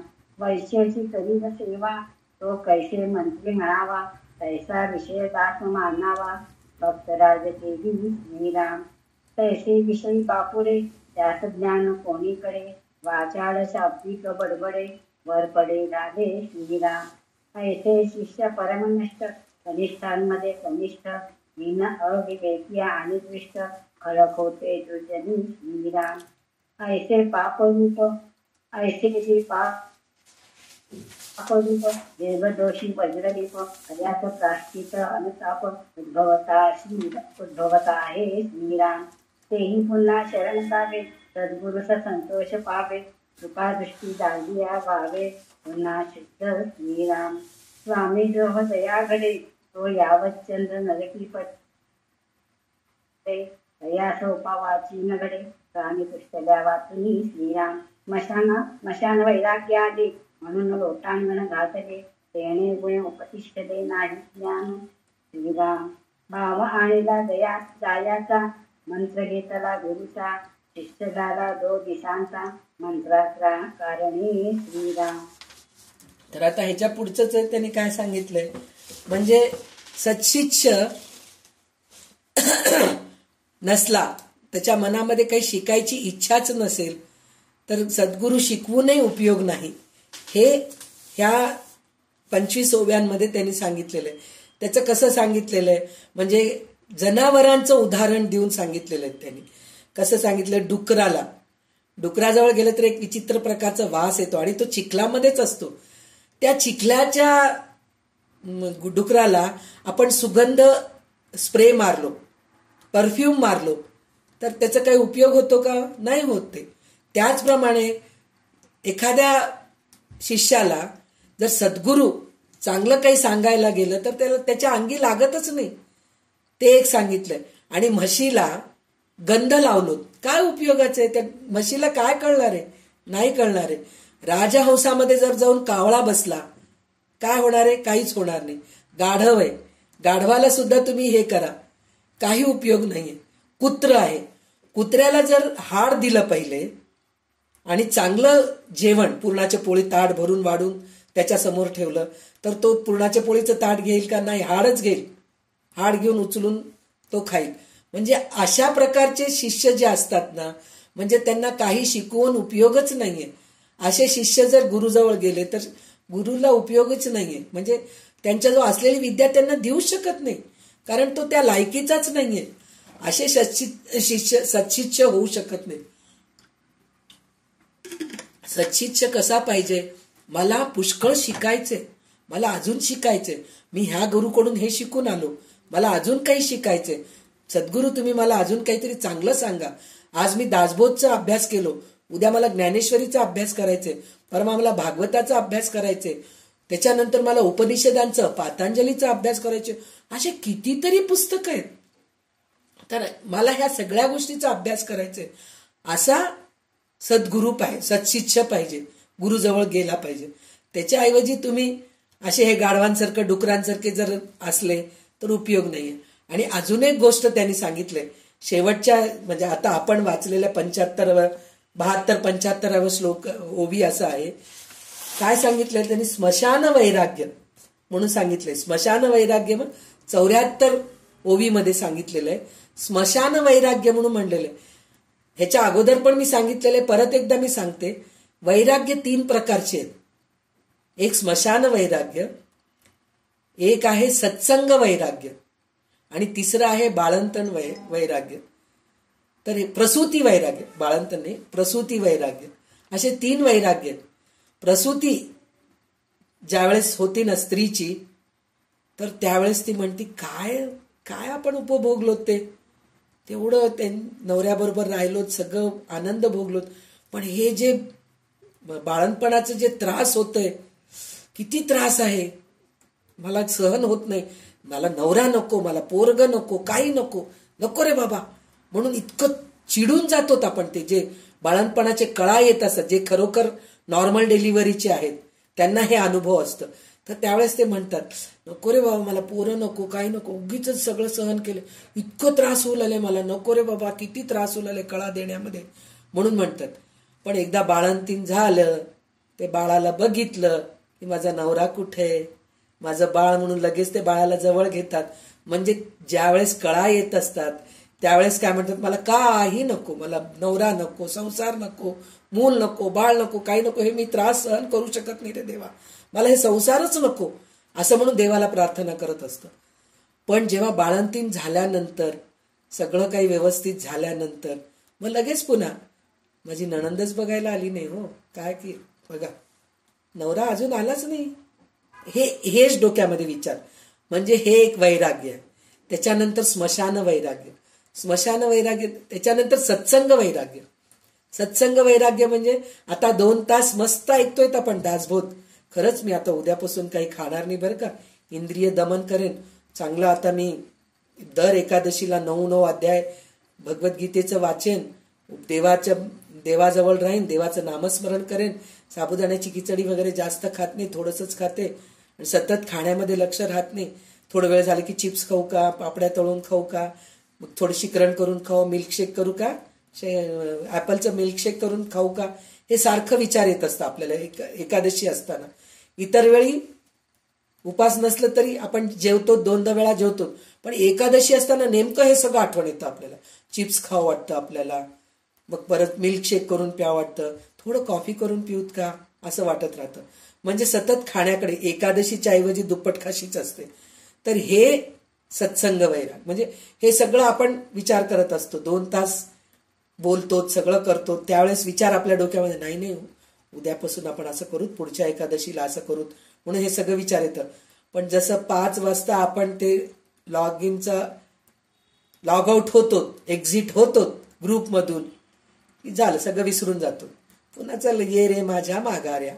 हे सत्संग वैराग्य. तिसरं आहे स्मशान वैराग्य.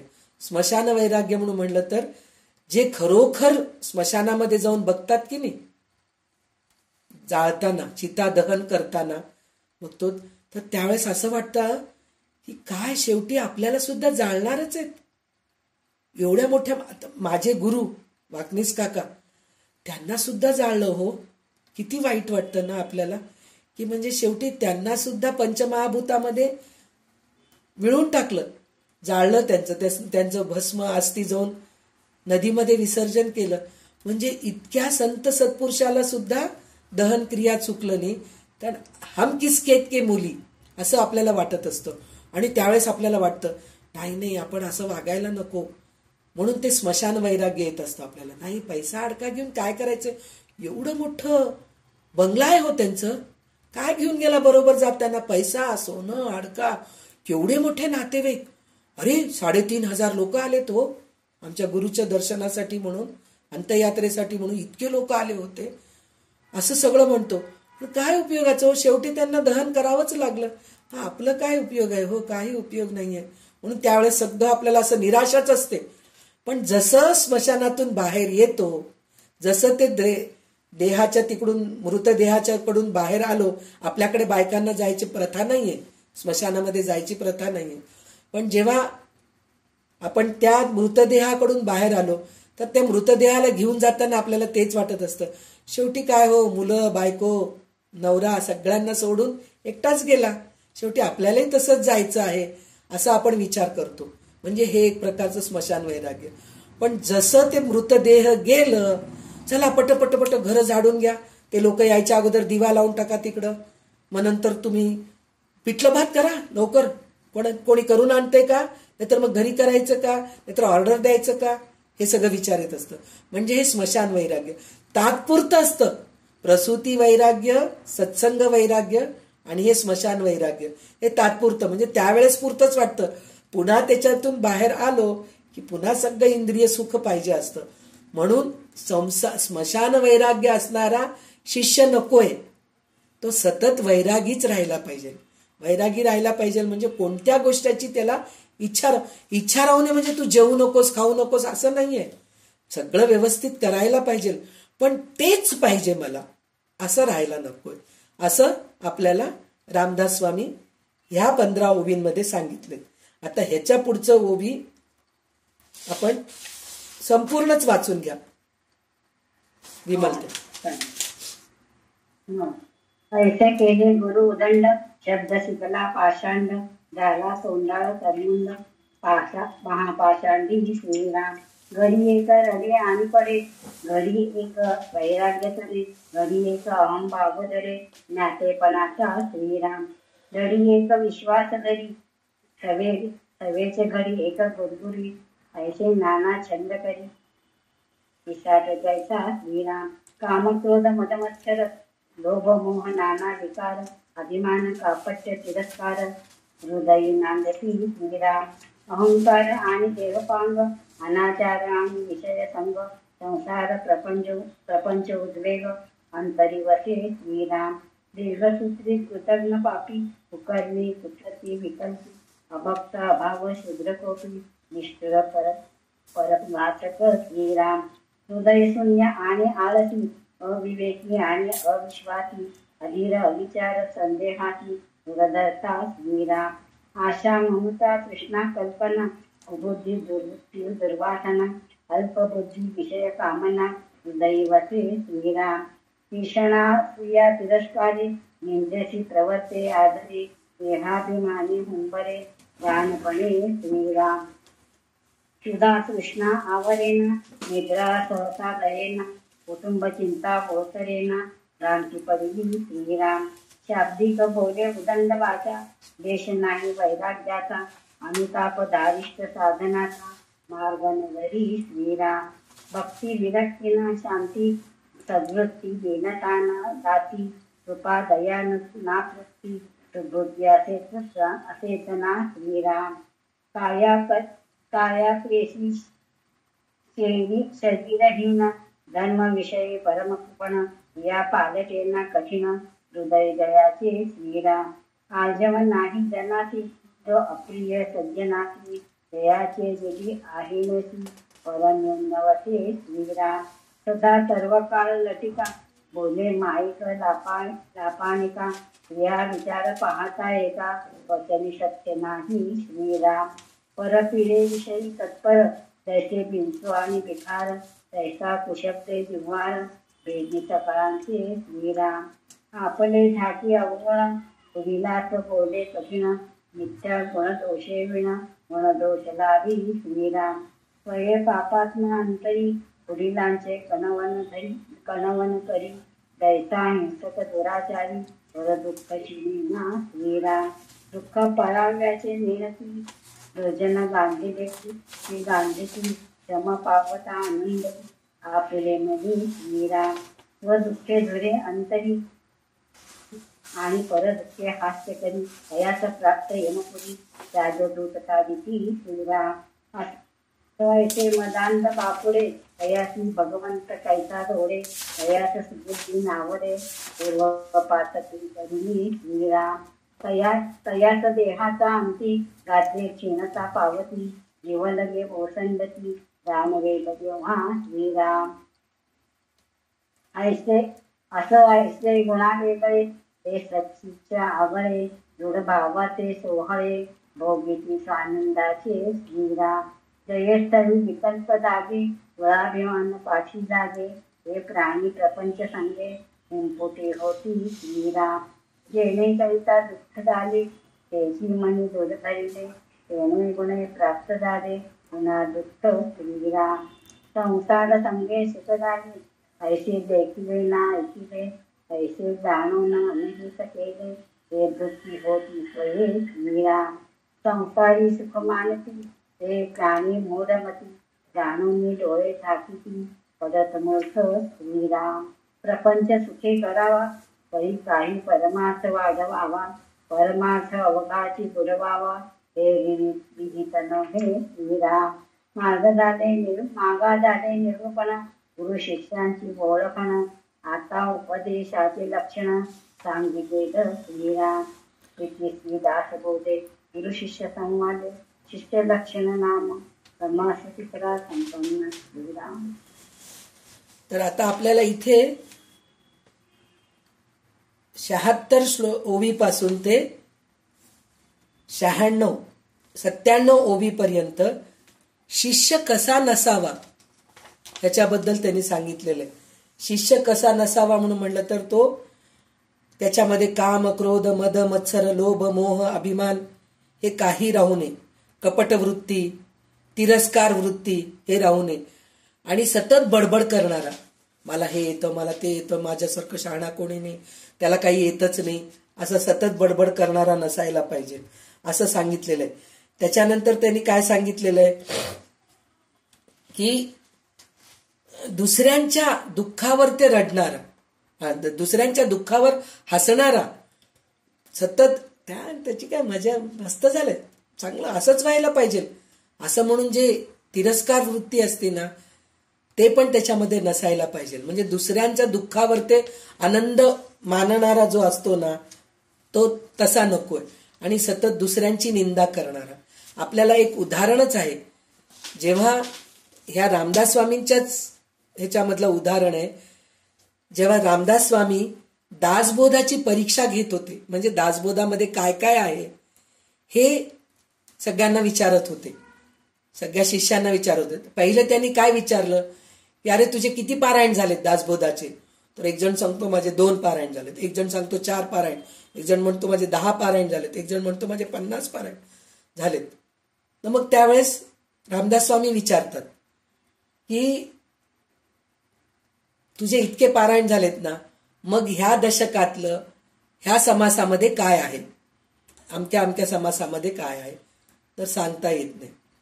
तर त्यावेळेस म्हणतात कल्याण स्वामीला सांगता येतं. तर ते काय म्हणतात, तर डाळ गप्प्या म्हणजे तो डाळ आणि गुळ खाणारा आहे, त्याला काय येतं, त्याला काही येत नाही, त्याला काहीच येत नाही असं म्हणून म्हणतात. बरं येत नाही तर येत नाही, एकदा त्याला बोलावून बघतो म्हणून रामदास स्वामी कल्याण स्वामीला बोलावतात, बोलावून विचारतात. तर त्यावेळेस तो कल्याण स्वामी ह्या दशकामध्ये, आता 5व्या दशकामध्ये 3ऱ्या समासामध्ये शिष्य लक्षण आहे. आता मी हे सांगतेय म्हणून म्हणतेय, तसंच आपल्याला मूर्खाचे लक्षण आपल्याला आहेत, हे असं ते सगळं सांगतात. आणि स्वपरीक्षा आहे, हे सगळं दुसऱ्या ह्याच्यामध्ये आहे, दुसऱ्या दशकामध्ये आहे. स्वपरीक्षाचे 4 समास आहेत, हे सगळं कल्याण स्वामी सांगत असतात. पण ते किती पारायण केलास रे तू? मी काही पारायण केलं नाही गुरुजी, मला हे काही माहीत नाही, फक्त तुम्ही सांगत होता त्यावेळेस मी लिहित होतो, तेवढंच मला माहीत आहे. म्हणजे एकदा लिहिलेलं त्यांना ते डोक्यामध्ये बसलेलं आहे.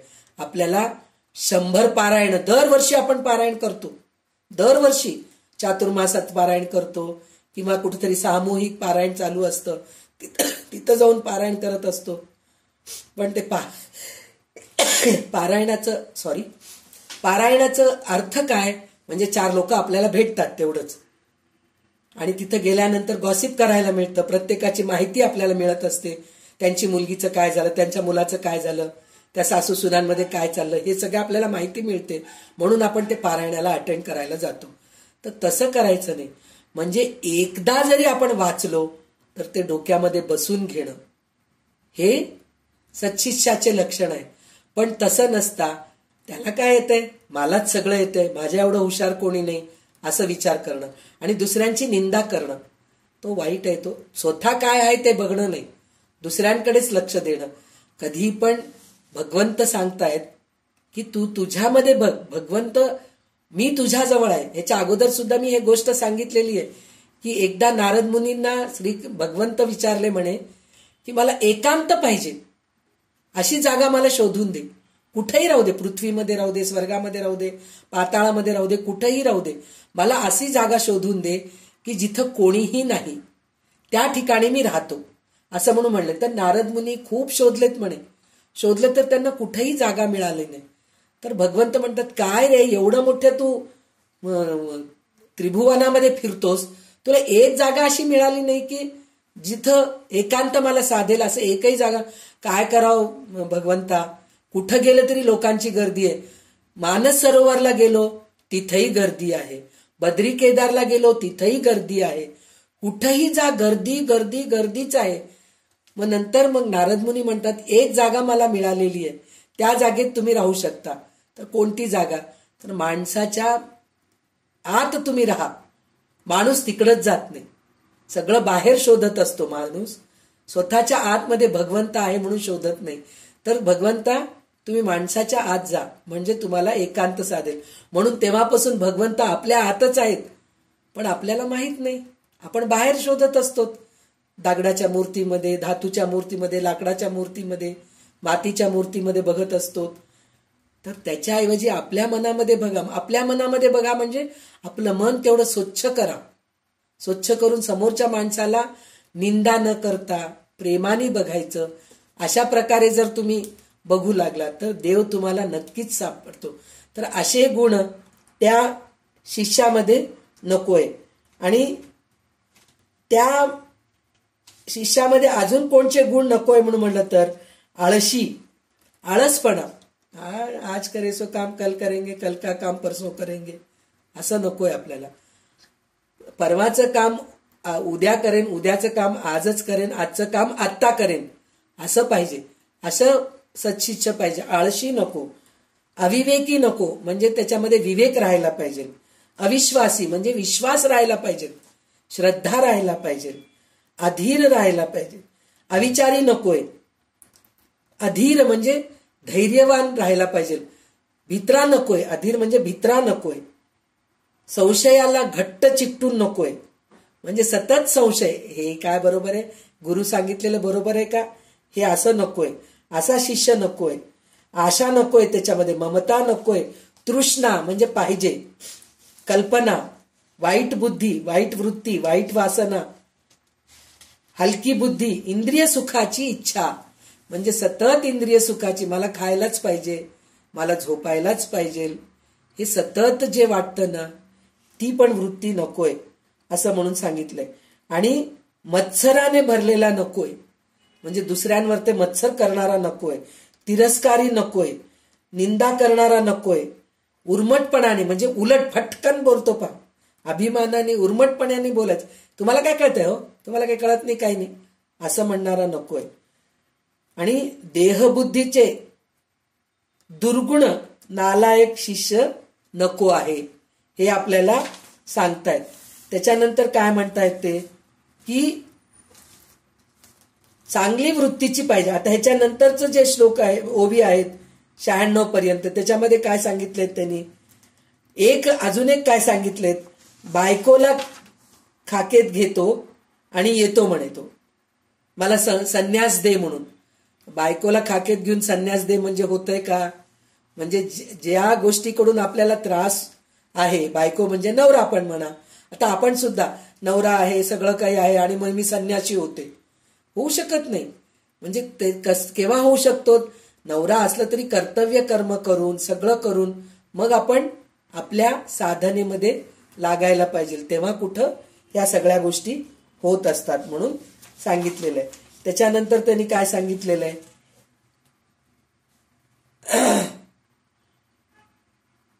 ज्याच्या जो भरमसाठ शब्दज्ञान बोलतो पण त्याच्या अंगी वैराग्याचा लेशही नसतो, म्हणजे दुसऱ्या सांगे ब्रह्मज्ञान स्वतः कोरडे पाषाण असा असतो, तसा नकोय आपल्याला. आणि त्याच्यानंतर सांगितले, ज्याच्यापाशी भक्ती, विरक्ती, शांती, चांगली वृत्ती, लीनता, इंद्रिय दमन, कृपा, दया आणि तृप्ती यापैकी काहीच नाही, तो भगवंतापाशी जाऊ शकत नाही. म्हणजे त्याच्याजवळ भक्ती नाहीये, दया करू शकत नाही, तृप्तीने राहू शकत नाही, म्हणजे थोडं मिळालं तरी समाधान नाही, अजून पाहिजे, आम्ही अजून पाहिजे, असा माणूस भगवंतापाशी जाऊ शकत नाही. आणि तो सद्गुरूपाशी पण राहू शकत नाही, कारण तो तृप्तीच नाहीये, असा नकोय असं सांगितलंय. आणि नंतर एक गोष्ट त्यांनी सांगितलंय, सतत खोटे बोलत राहतो तो, तर तसा शिष्य पण उपयोगाचा नाही. आणि नंतर त्यांनी 51व्या ओवीमध्ये काय सांगितले, विंचू आणि इतर प्राणी कोणालाही दंश करण्यासाठी सतत तयार असतात, म्हणजे त्यांचं कामच ते आहे दंश करायचं. तर तसं समोरच्या माणसाला बोलून दंश करतात काही लोक, मन दुखवत असतात. असाही सत्शिष्य उपयोगाचा, सत्शिष्य नाहीच आहे तो उपयोगाचाच नाही असं सांगितलंय. नंतर दुसऱ्यांच्या दुःखाने विरघळला नाही, त्याचप्रमाणे स्वतःच्या अंतःकरणात पापमय असतो आणि दुसऱ्यांच्या हातून काही पाप घडले त्याची कीव येत नाही, अशा माणसाला भगवंत भेटत नाही. म्हणजे हे इथं पुढच्या ओवीमध्ये सगळं काय सांगितलेत, कोणाला भगवंत भेटत नाही, असे वागणाऱ्यांना भगवंत भेटत नाही. म्हणजे समोरच्या माणसाचं मन दुखवणं किंवा दया न करणं किंवा भित्रा असणं, हे असे जे गुण ज्याच्यामध्ये असतात त्याला भगवंत भेटत नाही म्हणून सांगतात. आणि ते म्हणतात की हे असे माणसं सद्गुरूच्या पायापाशी नाही, सरळ नरकातच जातात, यमदूत येऊन त्यांना नरकातच घेऊन जातात असं ते म्हणतात. आणि त्याच्यानंतर जे सत्शिष्य असतात ते आतापर्यंत जे गुण सांगितलेत, म्हणजे वाईट गुण सांगितलेत, ते कटाक्षाने टाळतात. म्हणजे हे सगळे गुण त्यांच्यामध्ये येऊ नये याचे ते खूप प्रयत्न करतात. संसारामध्ये सुख नाही असा अनुभव घेऊन सुद्धा पडतमूर्ख प्रपंचाच्या नादी लागतात. म्हणजे संसारामध्ये सुख नाही हे माहीत राहून सुद्धा परत संसारामध्येच अडकत असतात. ते भगवंताच्या जवळ जात नाहीत, भगवंताला सर्वस्वी विसरतात असं म्हणून ते सांगितलेले आहेत.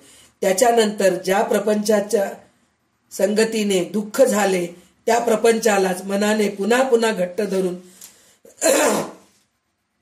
धरून ठेवले तर तो पुन्हा पुन्हा दुःखच देणार हे निश्चित होय. म्हणजे जसं शंकराचार्याने भजगोविंदमध्ये सांगितलेलं आहे की नाही, पुनरपि जननम पुनरपि मरणम पुनरपि जननी जठरे शयनम. म्हणजे आपण जर संसारामध्ये अडकलो तर परत जन्म येणार आहे, परत मरणार आहे. आणि जठरे शयनम म्हणजे जठरामध्ये जे उदरामध्ये आपल्या मातेच्या गर्भामध्ये जे त्रास आहे ते त्रास परत परत भोगण्यासाठी म्हणून आपण परत जन्म घेतो, परत मरतो, परत जन्म घेतो, परत मरतो, असं आपण करत राहतो. तर ते म्हणून असे गुण सत्शिष्यामध्ये नकोय. सत्शिष्य आपण सुद्धा शिष्यच आहेत, पण सत्शिष्य बनावं म्हणजे ह्या सगळ्या दुर्गुणांपासून आपण दूर राहायला पाहिजे. हे आपल्याला रामदास स्वामी 104 ओवीमध्ये समजून सांगितलेले आहेत आपल्याला. इतकं सांगूनही आपलं मन बदलतं का हो? नाही बदलत. परत आपण त्याच्यामध्येच अडकत राहतो. सारखं आपल्याला तेच विषय, तेच बोलणं, तेच निंदा, तेच गॉसिप, तेच टीव्ही बघणं, तेच मोबाईल बघणं, तेच रील्स बघणं, ह्याच्यामध्येच आपण सतत अडकलेले असतो. त्याच्याऐवजी दिवसातून आपण कमीत कमी 8 तास झोपतो. 24 तासामध्ये 8 तास झोपतो. 8 तासामध्ये 16 तास उरले आपले. 16 तासामध्ये काय करतो आपण? आंघोळीच्या जाण्याचं, जेवण्याचं, परत आपल्याला वॉशरूमला जायचं, ह्या सगळ्या गोष्टीमध्ये 1-2 तास जातात. समजा 2 ते 3 तास जातात. म्हणजे 16 मधून 3 तास गेले, 13 तास उरले. तर 13 तासामध्ये आपण काय करतो? कमीत कमी 2 ते 3 तास चांगल्या गोष्टी वाचन, चांगल्या गोष्टी बघणं, चांगल्या गोष्टी बोलणं, चांगल्या गोष्टी ऐकणं, हे करायच्या ऐवजी आपण उरलेले 13 तास टीव्ही बघण्यामध्ये, मोबाईल बघण्यामध्ये, गॉसिप करण्यामध्ये, शॉपिंग करण्यामध्ये, ह्याच्यामध्येच आपण वेळ घालवतो. तर हे वेळ न घालवता आपण झालं तितकं जास्तीत जास्त भगवंताचं नामस्मरण करणं, नामसंकीर्तन करणं, स्तोत्र पठण करणं, चांगले चांगले ग्रंथ वाचणं, चांगले चांगले प्रवचन ऐकणं, हे सगळं जर करू लागलो आपण तर खरोखर आपण सुद्धा सत्शिष्यच बनतो. कारण आपण कोणाचे गुरु नाहीत, आपण तेवढ्या लायकीचेच नाहीत. तर कमीत कमी आपण सत्शिष्य बनायचे तरी प्रयत्न करायला पाहिजे. सत्शिष्य बनणं म्हणजेच काय? चांगल्या गोष्टी ऐकणं, चांगल्या गोष्टी बघणं, हे करणं, ह्या सगळ्या गोष्टीच सत्शिष्याच्या अंगी राहायला पाहिजे. हे आपल्याला रामदास स्वामी हॅमरिंग केलेत आपल्या डोक्यावरती, सांगून सांगून असं राहू नका, असं राहा, असं राहू नका, असं राहा, हे आपल्याला सांगितलेले. आणि नंतर शेवटच्या ओवीमध्ये काय सांगितले? आतापर्यंत मी सगळे सत्शिष्याचं लक्षण सांगितलं, पण आता पुढच्या समासामध्ये उपदेश लक्षण म्हणून आहे ते मी सांगतो, असं म्हणून रामदास स्वामी इथं 104 ओवी मध्ये सांगून थांबलेत. तर मी सुद्धा इथं मी पण सत्शिष्य व्हायचं आजपासून प्रयत्न करेन, हे व्रत मी घेईन, असं म्हणून माझ्या मुखातून जे काही शब्दपुष्पांजली निघालेले आहेत ते माझ्या गुरूंच्या रामदास स्वामींच्या चरणी अर्पण करून मी इथेच थांबते. आणि आता विमलताई कल्याणकरी रामराया म्हणतील आणि आपला निरूपण इथेच थांबेल. जय जय रघुवीर समर्थ. कल्याणकरी रामराया रामराया, कल्याणकरी रामराया, जनहित विवरी जनहित विवरी जनहित विवरी, कल्याणकरी रामराया रामराया, कल्याणकरी रामराया. तळमळ तळमळ होतची आहे, होतची आहे, हे जन हाती धरी दयाळा, कल्याणकरी रामराया रामराया. कल्याण करी राम राया. अपराधी जन सुखच गेले, सुखच गेले, तुना तुझी सावरी दयाळा. कल्याण करी राम राया, राम राया. कल्याण करी राम राया. कठीण त्यावरी कठीणच झाले, कठीणच झाले. आता न दिसे तुझी दयाळा. कल्याण करी राम राया, राम राया. कल्याण करी राम राया. कोठे जावे काय करावे, काय करावे. आरंभिली गोहरी दयाळा. कल्याण करी राम राया, राम राया. कल्याण करी राम राया. सास म्हणे आम्ही केले पावलो, केले पावलो. दयेची नाही तरी दयाळा. कल्याण करी राम राया, राम राया. कल्याण करी राम राया, कल्याण करी राम राया. सदा सर्वदा योग तुझा घडावा, तुझे कारणी देह माझा पडावा. तुझे गुणवंता अनंता, रघुनायका मागणी आता. जय जय रघुवीर समर्थ. जय जय रघुवीर समर्थ.